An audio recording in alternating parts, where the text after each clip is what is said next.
Good morning students, this is PK sir, your chemistry sir, welcoming you to the next lecture of this chapter का नाम structure of atom class 11 और ये है NCERT chemistry. ठीक है, तो इस चैप्टर में हम इससे पहले बहुत सी बातें कर चुके हैं, बहुत सी चीज़ें डिस्कस कर चुके हैं। तो जो पुरानी चीज़ें हैं उनको देखने के लिए आप आई बटन पे क्लिक कर सकते हैं। ठीक है, मिलते हैं आज किसके लिए, ड्यूअल नेचर ऑफ EMR को डिस्कस करने के लिए। ठीक है, तो आज का टॉपिक ड्यूअल का मतलब क्या होता है, डबल। ठीक है, जहाँ पे भी आपको ड्यूअल वर्ड मिले तो उसका मीनिंग क्या होता है, डबल, यानी कि टू टाइप्स, दो प्रकार का। ठीक है, तो हम बात कर रहे हैं EMR। What is the full form of EMR, देखते हैं, चलिए कौन बताता है what is the full form of EMR। ठीक है, तो हमने बहुत सारे टाइप के रेडिएशंस की हमने बात की है। और अगर हम रेडिएशंस की बात करते हैं तो एक मैक्सवेल नाम का साइंटिस्ट था, जेम्स मैक्सवेल, उसने हमें बताया था कि जो रेडिएशंस होते हैं उनके बहुत सारे टाइप्स होते हैं और उनके नाम वगैरह बहुत सारे बताए थे। ठीक है, और ये जो रेडिएशंस होते हैं जिनको हम इलेक्ट्रोमैग्नेटिक रेडिएशन बोल रहे हैं, ठीक है, इलेक्ट्रोमैग्नेटिक रेडिएशन। ठीक है, तो इनके बारे में जो सबसे पहले मैक्सवेल ने बताया था और उनको एक इंक्रीजिंग या डिक्रीजिंग ऑर्डर में, इंक्रीजिंग और डिक्रीजिंग ऑर्डर ऑफ फ्रीक्वेंसी या वेवलेंथ के ऑर्डर में जब उनको अरेंज किया जाता है तो जिसको हम बोलते हैं, क्या बोलते हैं उसको हम, स्पेक्ट्रम। ठीक है, तो उसकी बात हम पहले कर चुके हैं। ठीक है, अब देखिए, जब लाइट के बारे में हम बात करते हैं तो लाइट का जो पार्टिकल नेचर था वो हमने देखा किससे, एक्सपेरिमेंट में। अभी जस्ट लास्ट वाला जो हमारा क्लास था उसके अंदर हमने इस टॉपिक की बात की है, PEE का मतलब क्या होता है, फोटो इलेक्ट्रिक इफ़ेक्ट। और ये जो फोटो इलेक्ट्रिक इफ़ेक्ट होता है जिसके बारे में हम पहले डिस्कस कर चुके हैं। ठीक है, तो फोटो इलेक्ट्रिक इफ़ेक्ट जो था उसके अंदर क्या होता है कि जो लाइट जो होता है वो फोटोन के फॉर्म में यूज़ होता है, फोटोन। और फोटोन क्या है, लाइट के पैकेट्स हैं, लाइट पैकेट्स। लाइट का मतलब यहाँ पर हल्के वाला लाइट नहीं, लाइट है नहीं, लाइट वाला लाइट। ठीक है, तो लाइट के पैकेट्स यानी कि पार्टिकल के फॉर्म में। तो जैसे ही ये वाला एक्सपेरिमेंट हुआ, फोटो इलेक्ट्रिक इफेक्ट, इसके अलावा एक और एक्सपेरिमेंट, ब्लैक बॉडी रेडिएशन। अब ये जो दो चीज़ें थी इनकी वजह से क्या हो गया, साइंटिस्ट जो लोग थे वो कन्फ्यूजन में हो गए। कन्फ्यूजन इसलिए क्योंकि लाइट जो है उसको हम वेव की फॉर्म में कंसीडर करें या लाइट को हम क्या बोलें, पार्टिकल नेचर की फॉर्म में बोलें। ठीक है, तो कई दिनों तक साइंटिस्ट लोगों में लड़ाई झगड़ा चलता रहा। लड़ाई झगड़ा इन द सेंस कि डिस्कशंस, हेल्दी डिस्कशंस कि yes we are right, means simple सी बात है कि साइंटिफिक वर्ड जो था उसके अंदर दो ग्रुप बन गए। ठीक है, तो एक ग्रुप के जो मेंबर थे वो कहते थे कि नहीं, लाइट जो है उसका वेव नेचर होता है। ठीक है, एक ग्रुप जो था वो कहता था कि नहीं, लाइट जो है उसका पार्टिकल नेचर है। ठीक है, कैसा नेचर है, पार्टिकल नेचर है। तो दोनों में आपस में लड़ाइयाँ होती रहती थी। लड़ाइयाँ इन द सेंस कि कोई पर्टिकुलर एक्सपेरिमेंट करता कोई साइंटिस्ट और उसका जो इन्फ्रेंस जो होता है, उसका जो कंक्लूजन होता है, उसके बेसिस पे वो अपना थियरी प्रेजेंट करता और फिर वो प्रूव करता कि yes I am right and the light has wave nature. Then फिर कोई और साइंटिस्ट आता, वो कोई और एक्सपेरिमेंट करता और फिर वो बताता कि नहीं, हमने तो पार्टिकल नेचर देखी है लाइट की इस एक्सपेरिमेंट में। तो काफ़ी दिनों तक, कई सालों तक, फॉर मैनी ईयर्स ऐसा चलता रहा। ठीक है, फिर एक साइंटिस्ट आते हैं, डी ब्रोगली, स्पेलिंग मुझे नहीं मालूम है एग्जैक्टली क्या है, आप लोग चेक कर लेना। डी ब्रोगली एक साइंटिस्ट आता है और वो बताता है कि भाई लड़ाई झगड़ा करो बंद और मेरी बात मान लो। मतलब क्यों मान लें आपकी बात, ऐसा क्या है आपके पास या ऐसा आपने क्या किया है कि आपकी बात मान लें। तो उसने क्या कहा कि ये भी सही है और ये भी सही है, यानी कि दोनों वाले सही हैं, पार्टिकल नेचर भी सही है और जो वेव नेचर है वो भी सही है। ठीक है, तो इसका मीनिंग क्या हुआ, इसका मीनिंग ये हो गया कि जो लाइट होता है उसका ड्यूअल नेचर होता है, दो टाइप का नेचर होता है। तो अब जिस एक्सपेरिमेंट को आप परफॉर्म कर रहे हैं उस एक्सपेरिमेंट के अकॉर्डिंग जो है वो लाइट बिहेव करता है। जब आप ये वाला एक्सपेरिमेंट करते हैं फोटो इलेक्ट्रिक इफेक्ट का, उस कंडीशन में जो लाइट होता है वो फोटोन की फॉर्म में, फोटोन क्या है, पार्टिकल है, लाइट के पार्टिकल्स, तो फोटोन की फॉर्म में बिहेव करता है, that is a particle nature. और जब ब्लैक बॉडी रेडिएशन की बात करते हैं, ये भी किसका एग्जाम्पल है, पार्टिकल नेचर का। और जब आप कुछ एक्सपेरिमेंट जैसे डिफ्रैक्शन का एक्सपेरिमेंट करते हैं, डिफ्रैक्शन, या आप इंटरफ्रेंस का एक्सपेरिमेंट करते हैं, अब ये इंटरफ्रेंस, डिफरेंस, डिफ्रैक्शन, ये सब क्या होते हैं, ये सब आप लोग फिजिक्स में पढ़ेंगे, ठीक है। फिजिक्स का जो पोर्शन है वहाँ पर इनके बारे में डिस्कशन करते हैं, ठीक है। तो ये जो दोनों इंसिडेंट्स हैं, दोनों जो ये फिनोमेना है, ये दोनों जो है वो वेव नेचर के ऊपर बेस्ड है। तो डी ब्रोगली साहब ने क्या कराया, दोनों के बीच में समझौता करवा दिया, कॉम्प्रोमाइज़ करा दिया कि अब आप लड़ाई झगड़ा बंद करो, ठीक है। और इसी के साथ में जो लाइट है उसका ड्यूअल नेचर जो होता है वो एस्टैब्लिश किया गया। लेकिन फिर भी कई ईयर्स तक, for many years, scientists were not ready to accept this conclusion, but after all in the last they have to accept it that light has dual nature। Light, और लाइट का मतलब क्या है, इलेक्ट्रोमैग्नेटिक रेडिएशन, तो light जो है उसका क्या होता है, ड्यूअल नेचर होता है। और इसको प्रैक्टिकली मीन्स एक्सपेरिमेंट की हेल्प से इसको एस्टैब्लिश किया गया, ठीक है। तो ये हो गया कहानी लाइट का, कि लाइट का जो नेचर है वो कैसा होता है, ड्यूअल नेचर होता है। और इसको जो है वो एक्सपेरिमेंटली या प्रैक्टिकली भी प्रूव किया गया, ठीक है। इसके बाद में हम नेक्स्ट टॉपिक की तरफ आते हैं। नेक्स्ट टॉपिक है हमारा 2.3.3 और उसका नाम है एटॉमिक स्पेक्ट्रा। Atomic spectra.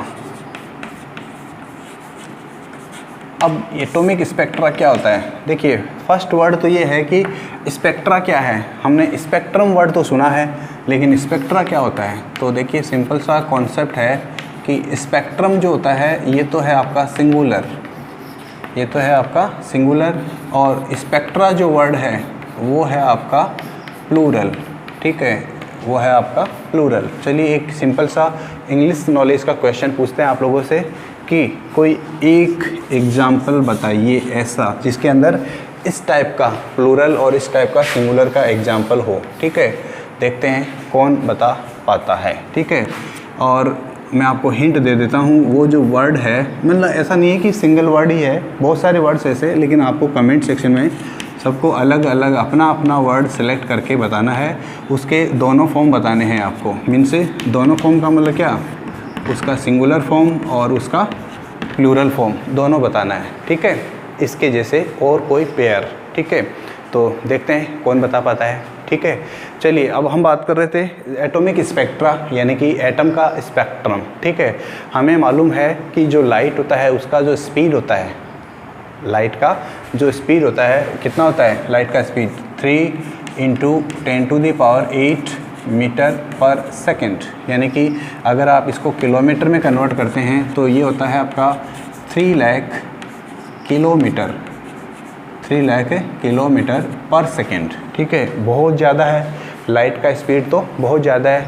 लेकिन हमें ये भी मालूम है कि लाइट का जो स्पीड होता है वो लाइट का जो स्पीड होता है वो मीडियम के ऊपर डिपेंड करता है, यानी आपका जो मीडियम है वो कैसा है, नेचर जो है मीडियम का उसके ऊपर डिपेंड करता है। यानी जब लाइट ट्रेवल करती है, जब लाइट किसी पर्टिकुलर मीडियम से ट्रेवल करती है तो उस मीडियम की नेचर के अकॉर्डिंग जो लाइट होता है उसका स्पीड भी चेंज हो जाता है। तो अब मीडियम का जो डिवीज़न है या जो मीडियम का जो टाइप्स है वो भी अपने को पता होना चाहिए कि भाई 2 टाइप का मीडियम होता है, ठीक है। एक मीडियम जो होता है उसको हम बोलते हैं rare medium, rarer medium, simply इसको रेयर भी लिखा जाता है, ठीक है।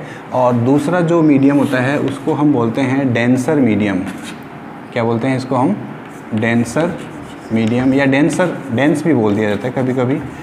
इंग्लिश है, इंग्लिश को आप तोड़ो मरोड़ो कुछ भी करो, हमारी तो नहीं है ना, इसलिए कोई दिक्कत नहीं है, आप कुछ भी बोल सकते हो, इंग्लिश नाराज़ नहीं होगी आपसे, ठीक है। हिंदी के बारे में अगर आपने कुछ गलत बोला या किसी पर्टिकुलर दूसरी लैंग्वेज के लिए बोला तो दिक्कत हो जाएगी, ठीक है। तो वो बाद की बातें। खैर चलिए, रेयरर मीडियम और डेंसर मीडियम का मीनिंग क्या होता है, ठीक है। तो देखिए सिंपल सा लॉजिक ये है कि अगर किसी मीडियम का रिफ्रैक्टिव इंडेक्स, अगर किसी मीडियम का रिफ्रैक्टिव इंडेक्स वाटर से ज़्यादा होता है, मोर देन वाटर, वाटर का हम 1 मानते हैं, वाटर का मीनिंग क्या, सॉरी वाटर नहीं, वैक्यूम का हम 1 मानते हैं, ठीक है। तो यहाँ पर हम रेफरेंस के लिए जो यूज़ कर रहे हैं वो है वैक्यूम का रिफ्रैक्टिव इंडेक्स। तो जिसका रिफ्रैक्टिव इंडेक्स वैक्यूम से ज़्यादा होता है वो डेंसर मीडियम होता है, और जिसका रिफ्रैक्टिव इंडेक्स वैक्यूम से कम होता है वो रेयरर मीडियम में होता है, ठीक है। रेयरर मीडियम के अंदर लाइट का स्पीड इंक्रीज़ हो जाता है, डेंसर मीडियम में लाइट का स्पीड डिक्रीज़ हो जाता है, ठीक है। तो ये भी आपको याद रखना है कि लाइट की जो स्पीड होती है वो मीडियम जो होता है उसकी नेचर के ऊपर डिपेंड करती है, ठीक है। तो अब क्या होता है, जैसे ही लाइट का मीडियम चेंज होता है तो एक फिजिक्स के अंदर आप लोगों ने एक फिनोमेनन के बारे में पढ़ा होगा जिसको हम बोलते हैं रिफ्रैक्शन, ठीक है।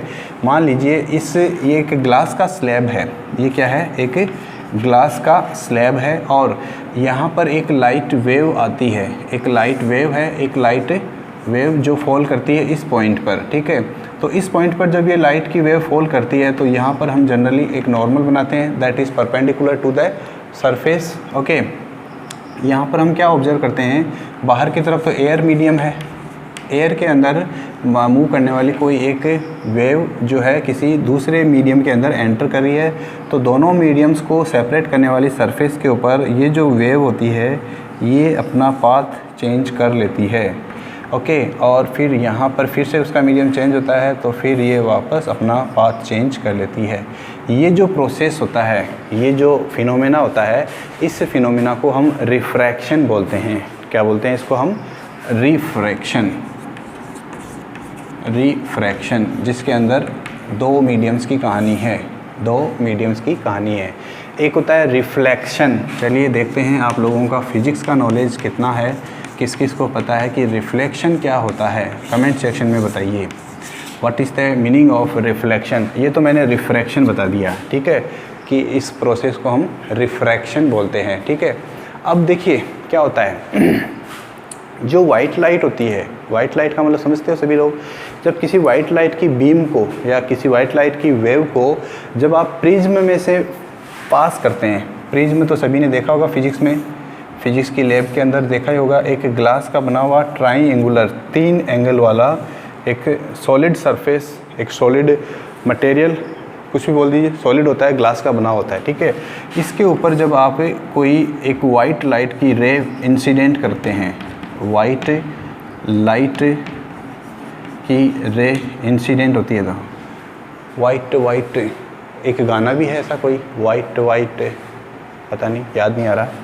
चलिए, ये लाइट रे इसके ऊपर इंसिडेंस होती है, तो यहाँ पर क्या होता है कि वो जो लाइट होती है उसका क्या होता है, डिफ्रैक्शन, ये वाला रिफ्रैक्शन होता है, ठीक है। उससे लाइट का क्या हो जाता है, रिफ्रैक्शन होता है, ठीक है। और वो जो लाइट होती है वो अपने 7 कलर्स में डिवाइड हो जाती है, लाइट जो होती है वो अपने 7 कलर्स में डिवाइड हो जाती है। ये इसका नॉर्मल पाथ था, अगर ये ऐसा नहीं होता तो ये सीधी निकल जाती, ठीक है। अब ये एंगल जो है इसको हम बोलते हैं एंगल ऑफ डिफ्रैक्शन डेल्टा। तो यहाँ पर इम्पोर्टेंट क्वेश्चन जो पूछा जाता है, इम्पोर्टेंट क्वेश्चन जो यहाँ पर पूछा जाता है वो ये है कि ये लाइट जो है वो 7 पार्ट्स में डिवाइड हो जाती है, V, I, B, G, Y, O, R, विबज्योर, ठीक है, 7 पार्ट्स में डिवाइड हो जाती है, इसको ही हम बोलते हैं डिफ्रैक्शन, ठीक है। तो इस कंडीशन में जो 7 लाइट्स हैं, 7 कलर्स जो हैं, उनमें से किसका डिफ्रैक्शन सबसे ज़्यादा होगा या किसके लिए डेल्टा की वैल्यू सबसे ज़्यादा होगी, किसके लिए डेल्टा की वैल्यू सबसे ज़्यादा होगी। तो इसमें हमेशा आपको एक चीज़ याद रखनी है कि वो वेव जिसकी वेवलेंथ कम होती है, जिसकी वेवलेंथ कम होती है वो वेवलेंथ ज़्यादा, उसका डेल्टा का एंगल ज़्यादा होता है, ठीक है। तो आपके लिए क्वेश्चन ये है कि चलिए मैंने यहाँ पर विबज्योर लिखा है, ये विबज्योर सही लिखा है मैंने या इस विबज्योर को ऐसे लिखा जाए, VIBGYOR ओ आर मीन्स ये आर का मतलब क्या है, फर्स्ट वाली रे के लिए, इस फर्स्ट के लिए रे रेड कलर की, ऑरेंज कलर की, येलो कलर की, ग्रीन कलर, ऐसे ये सीक्वेंस सही है या ये सीक्वेंस सही है। तो आपके पास दो ऑप्शन है, ऑप्शन ए, ऑप्शन बी, कौन सा वाला सही है। ये आंसर आप तभी बता पाएंगे जब आपको ये पता हो कि रेड कलर का या रेड लाइट का वेवलेंथ ज़्यादा होता है या वायलेट कलर का, या वायलेट जो वेवलेंथ, वायलेट रे जो होती है, लाइट की वेवलेंथ होती है, उसका वेवलेंथ कितना होता है। ठीक है, तो ये बातें हो गई। तो जब हम इसको किसी फोटोग्राफिक फिल्म प्लेट पे इसको जब हम प्रिंट करते हैं तो यही बोलते हैं, इसको ही बोलते हैं हम इसको हम क्या बोलते हैं, स्पेक्ट्रम बोलते हैं। तो ये है आपका स्पेक्ट्रम। ठीक है, अब सेम यही घटना, सेम यही इंसिडेंस आप लोगों ने रेनबो में भी देखी होगी। रेनबो तो सभी ने देखा ही होगा, बारिश के दिनों में रेनबो बनता है। अच्छा चलिए, एक सिंपल सा एक लॉजिकल क्वेश्चन है कि रेनबो जो होता है हमेशा बारिश जब होती है तभी बनता है, ये तो सबको ही पता है। ठीक है, और ये रेनबो का जो फॉर्मेशन होता है वो हमेशा ईस्ट डायरेक्शन में ही होता है। रेनबो का जो फॉर्मेशन होता है वो हमेशा ईस्ट डायरेक्शन में ही होता है। क्वेश्चन ये है कि हमेशा ईस्ट डायरेक्शन में ही रेनबो का फॉर्मेशन क्यों होता है। देखते हैं इसका जवाब कौन बता पाएगा। You can search Google, you can ask any of your teacher, whether it is physics sir, whether it is chemistry sir. Chemistry sir तो मैं हूँ, तो मैं तो नहीं बताऊँगा ना, मैं तो पूछ ही रहा हूँ ना। तो किसी से भी पूछिए, लेकिन आंसर लेके आइएगा। क्वेश्चन क्या है कि रेनबो का फॉर्मेशन बारिश में during rainy season east direction में, या जिधर से हमारा सनराइज होता है उधर से ही क्यों होता है। ठीक है, तो चलिए इसका आंसर तो आप लोगों ने बता ही दिया होगा अब तक तो। ठीक है, तो मैं यहाँ बता देता हूँ कि जो लॉन्गेस्ट वेवलेंथ जो होती है उसका डेविएशन सबसे कम होता है, जो कि रेड है। ठीक है, और जो वायलेट लाइट होती है, वायलेट लाइट जिसका वेवलेंथ सबसे कम होता है, उसका डेविएशन सबसे ज़्यादा होता है। तो इसका मीनिंग यहाँ पर जो फर्स्ट वाला ऑप्शन है दैट इज़ A1, ए वाला, वो सही है। यानी कि फर्स्ट यहाँ पर R आएगा और यहाँ पर V आएगा, अपोजिट डायरेक्शन में चलना है। ठीक है, वायलेट कलर का या वायलेट कलर की जो वेवलेंथ है, सॉरी वायलेट जो लाइट है, वायलेट लाइट उसका जो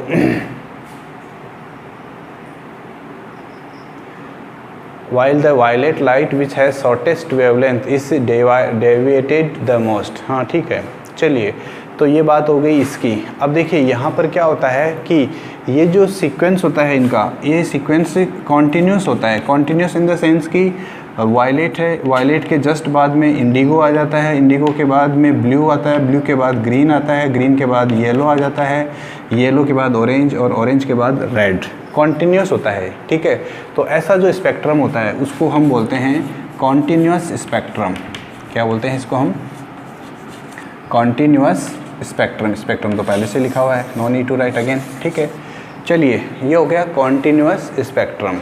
लेकिन ऐसा हमेशा तो नहीं होता है, ऐसा हमेशा तो नहीं होता है। अब इसका अपोजिट मीन्स ऐसा कब नहीं होता है, ऐसा कब नहीं होता है। तो देखिए इलेक्ट्रोमैग्नेटिक रेडिएशन जो है, ये जो EMR है, ये जब किसी एटम के साथ या किसी मॉलिक्यूल के साथ या किसी आयन के साथ, एटम, मॉलिक्यूल या किसी आयन के साथ ये इलेक्ट्रोमैग्नेटिक रेडिएशन जब इंटरेक्शन करता है, इंटरेक्शन करने का मतलब क्या होता है, उसके कांटेक्ट में आता है मैटर के साथ में। ठीक है, तो उस कंडीशन में क्या होता है कि जो मैटर है या एटम है या मॉलिक्यूल है या जो आयन है, वो जो इनके पास एनर्जी होती है, इलेक्ट्रोमैग्नेटिक रेडिएशन के पास जो एनर्जी होती है उसको एब्जॉर्ब कर सकता है। क्या कर सकता है?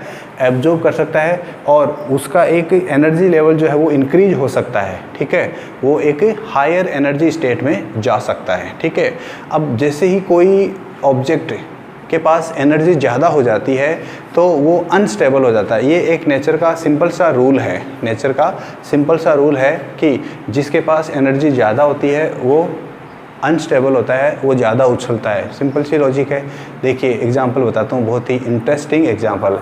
छोटा बच्चा देखा होगा सभी ने, छोटा बच्चा कितना खेलता कूदता रहता है, इधर उधर दौड़ता रहता है, इतना कुछ करता रहता है। ठीक है, क्यों करता है वो ऐसा? क्योंकि उसके पास एनर्जी ज़्यादा है और उस एनर्जी को वो डिसिपेट करता है। किसकी फॉर्म में?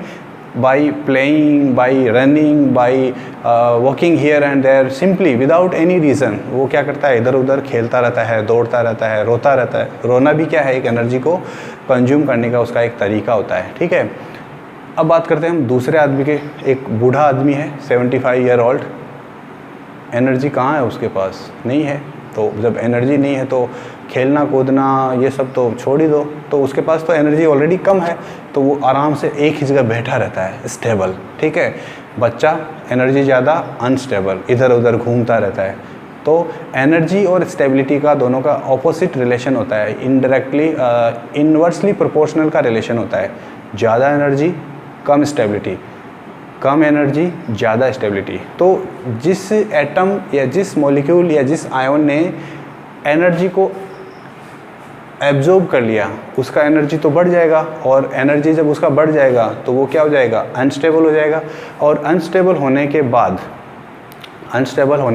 बाद वो वापस स्टेबल होना चाहेगा। तो जब वो वापस, जैसे मान लीजिए इस लेवल पे था, पहले यहाँ पे इस लेवल पे था, एटम का लेवल ये था एनर्जी का, उसने एनर्जी एब्जॉर्ब की और वो ऊपर चला गया, एनर्जी का लेवल ऊपर चला गया तो अनस्टेबल हो गया। अब उस एनर्जी को रिलीज़ करेगा वापस, तो जब वो एनर्जी रिलीज करेगा तो उस एनर्जी को रिलीज़ करेगा तो वो एनर्जी किसी की भी फॉर्म में हो सकती है। ये एनर्जी जो है वो किसी की भी फॉर्म में हो सकती है। अगर ये विजिबल लाइट की फॉर्म में होती है तो हमें दिखाई देगी, और अगर दूसरी फॉर्म में यानी दूसरे रेडिएशन की फॉर्म में होगी तो हमें दिखाई नहीं देगी, ठीक है। तो उस कंडीशन में जब हम उसका स्पेक्ट्रम बनाते हैं, उससे इमिटेड लाइट का स्पेक्ट्रम जब हम बनाते हैं, तो वो जो स्पेक्ट्रम होता है उसको हम बोलते हैं इमिशन स्पेक्ट्रम। क्या बोलते हैं उसको हम, इमिशन स्पेक्ट्रम। तो स्पेक्ट्रम जो है हमारे पास दो टाइप का हो गया। Spectrum is of two types, spectrum is of two types. ये इम्पोर्टेंट चीज़ है एक्चुअली। ये जो चीज़ें हैं, जो भी आप लोग 11th क्लास में जो भी लर्न करेंगे ना, ये चीज़ें ऐसी है जो आपको हमेशा साइंस में, केमिस्ट्री में, फिजिक्स में हमेशा काम आएगी, ठीक है। तो इसलिए अच्छे से इनको लर्न करना है।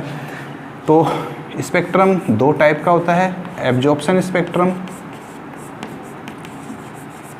और emission spectrum. Emission spectrum, emission का मतलब होता है रिलीज करना, एब्जॉर्ब करने का मतलब तो सबको पता ही है, एब्जॉर्प्शन स्पेक्ट्रम और इमिशन स्पेक्ट्रम, ठीक है। एब्जॉर्प्शन स्पेक्ट्रम तो कब आएगा, जब कोई मैटर एनर्जी को एब्जॉर्ब कर ले, तो उस समय जो उसका स्पेक्ट्रम हम लेंगे तो वो एब्जॉर्प्शन स्पेक्ट्रम हो जाएगा, ठीक है। और जब वो वापस एनर्जी को रिलीज करेगा, उस समय जो सब्सटेंस जो है वो अपनी रेडिएशन को जो रिलीज करता है, वो जो स्पेक्ट्रम होता है उसको हम बोलते हैं इमिशन स्पेक्ट्रम, ठीक है। अब देखिए, इनके बाद में एक साइंस का ब्रांच है, केमिस्ट्री का भी बोल सकते हो आप, स्पेक्ट्रोस्कोपी। आप लोगों को अगर ग्रेजुएशन करना होगा तो ग्रेजुएशन के अंदर जो आपका अलग अलग यूनिवर्सिटीज़ का अलग अलग सिलेबस है वैसे तो, बट मैंने जब ग्रेजुएशन किया था तो बीएससी का जो फाइनल ईयर था मेरा, ग्रेजुएशन का जो फाइनल ईयर था उसमें, और मेरा जो एमएससी था केमिस्ट्री से, उसका जो फाइनल ईयर था उसमें हमने स्पेक्ट्रोस्कोपी वर्ड पहली बार सुना था। स्पेक्ट्रोस्कोपी वर्ड पहले बार सुना था। आप लोग लकी हैं कि आप लोग क्लास 11th में स्पेक्ट्रोस्कोपी के बारे में सुन रहे हैं, ठीक है। स्पेक्ट्रोस्कोपी क्या है? Spectroscopy is the branch of chemistry.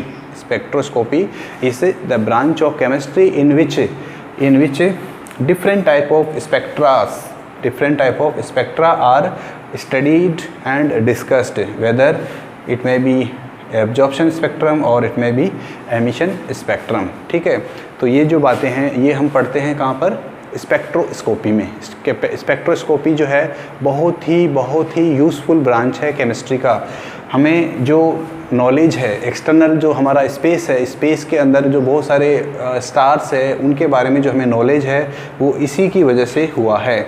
Spectroscopy की हेल्प से ही हमें पता चला कि जो हमारा सन है, हमारा सन का मतलब कौन सा वाला सन, SUN वाला, नॉट O वाला, ठीक है, सन। ये जो सन है, इस सन के पास हीलियम प्रेजेंट है, इस सन के ऊपर हीलियम प्रेजेंट है। ये भी हमें किसके द्वारा पता चला, इस स्पेक्ट्रोस्कोपी से ही हमें पता चला है, ठीक है। तो इसलिए ये स्पेक्ट्रोस्कोपी जो है वो बहुत ही इम्पोर्टेंट ब्रांच है साइंस का, ठीक है। तो इसलिए यहाँ पर हम ये डिस्कस कर रहे हैं, ठीक है। चलिए अब देखते हैं इसके बाद में तो जो एटम का जो स्पेक्ट्रा होता है, एटम का जो स्पेक्ट्रा होता है, उस एटम के स्पेक्ट्रा में क्या होता है कि जो वेव्स, जो लाइट्स की जो इमेज होती है, जैसे मान लीजिए मैं आपको एक सिंपल सा डायग्राम बना के दिखाता हूँ। ये एक मैंने एक ऐसा स्पेक्ट्रा बनाया है, तो उस स्पेक्ट्रा में क्या होता है, ऐसी स्ट्रक्चर्स आती है, ऐसी आपको वहाँ पर कुछ प्रेजेंटेशंस दिखती है। ये जो बीच वाली जो लाइन है, मैं मान लेता हूँ इसको ब्राइट लाइट, और ये जो है इसको हम डार्क लाइन, ये ब्राइट लाइन और ये डार्क लाइन एक कॉम्बिनेशन है, bright dark, bright bright bright, यानी कि ये कॉन्टीन्यूस नहीं आ रहा है। कॉन्टीन्यूस तो यहाँ देखा था हमने, यहाँ पर किसका, वाइट लाइट का कॉन्टीन्यूस स्पेक्ट्रम होता है, लेकिन यहाँ पर ये जो स्पेक्ट्रम है ये कॉन्टीन्यूस स्पेक्ट्रम नहीं है। और ऐसा जो स्पेक्ट्रम होता है उसको हम लाइन स्पेक्ट्रा बोलते हैं, या लाइन स्पेक्ट्रम बोलते हैं। क्या बोलते हैं इसको हम, लाइन स्पेक्ट्रम, लाइन स्पेक्ट्रा भी बोल सकते हैं, प्लूरल की बात करेंगे तो स्पेक्ट्रा। और ये एटम के अंदर ऐसा होता है, this is the characteristic feature, this is the characteristic feature of atom, that is why it is also called atomic spectra. क्या बोलते हैं इसको हम, एटॉमिक स्पेक्ट्रा भी हम इसको बोलते हैं। ठीक है, तो ये आपको याद रखना है। तो ये था हमारा नेक्स्ट ये वाला टॉपिक, एटॉमिक स्पेक्ट्रा।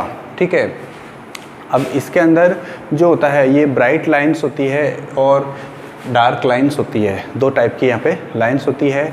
और ये दोनों जो लाइंस होती है इनका ये जो पैटर्न होता है ये सभी एलिमेंट्स के लिए डिफरेंट होता है। ठीक है, किसी भी एक एलिमेंट का ऐसा वाला स्पेक्ट्रम मैच नहीं करेगा किसी दूसरे एलिमेंट के लिए। ठीक है, तो जब हम किसी अननोन एलिमेंट की डिस्कवरी करते हैं या जब हमें कोई अननोन सब्सटेंस मिलता है और जब हम उसका स्पेक्ट्रम लेते हैं, तो अगर उसका जो स्पेक्ट्रम है, उसका जो स्पेक्ट्रम जो बनता है, अगर वो स्पेक्ट्रम जो नॉन एलिमेंट्स प्रेजेंट है उनके साथ मैच नहीं करता है, अगर नॉन एलिमेंट्स के साथ में मैच नहीं करता है, तो हम बोल सकते हैं कि यस मैंने नए एलिमेंट की डिस्कवरी कर ली है। ठीक है, तो ऐसे ही कुछ एलिमेंट्स है, जैसे आपका रूबिडियम है, सीजियम है, थैलियम है, इंडियम है, गैलियम है, स्कैंडियम है, ये जो सब हैं इनकी जो डिस्कवरी हुई थी वो इसी मेथड से हुई थी। स्पेक्ट्रोस्कोपी जो मेथड है या स्पेक्ट्रोस्कोपी जो ब्रांच है उसकी हेल्प से इन एलिमेंट्स की डिस्कवरी हुई थी। ठीक है, तो ये तो बाद की बातें हैं। खैर, तो इसमें जो सबसे इम्पोर्टेंट रोल जो था वो था एक साइंटिस्ट रॉबर्ट बुनशन। आप लोगों ने शायद बुनशन बर्नर का नाम ज़रूर सुना होगा, आप देख सकते हैं बुनशन बर्नर, इसको हम बुनशन बर्नर बोलते हैं। ठीक है, तो ये बुनशन बर्नर जो है, इसमें जो बुनशन वर्ड है ये एक ग्रेट केमिस्ट्री के साइंटिस्ट या साइंटिस्ट लोग किसी के भी नहीं होते हैं, पूरी दुनिया के होते हैं। तो ठीक है, ग्रेट साइंटिस्ट रॉबर्ट बुनशन के रेस्पेक्ट में उनका जो ये बर्नर है उसको रॉबर्ट बुनशन नाम दिया जाता है। ठीक है, तो ये था आज की कहानी एटॉमिक स्पेक्ट्रा की। बाकी की जो इसकी बातें हैं कंटिन्यू करते हुए नेक्स्ट चैप्टर में नेक्स्ट क्लास में हम डिस्कस करेंगे। So this is the end of the class for today, meeting you in the next class. Till then take care, keep your self safe and bye bye.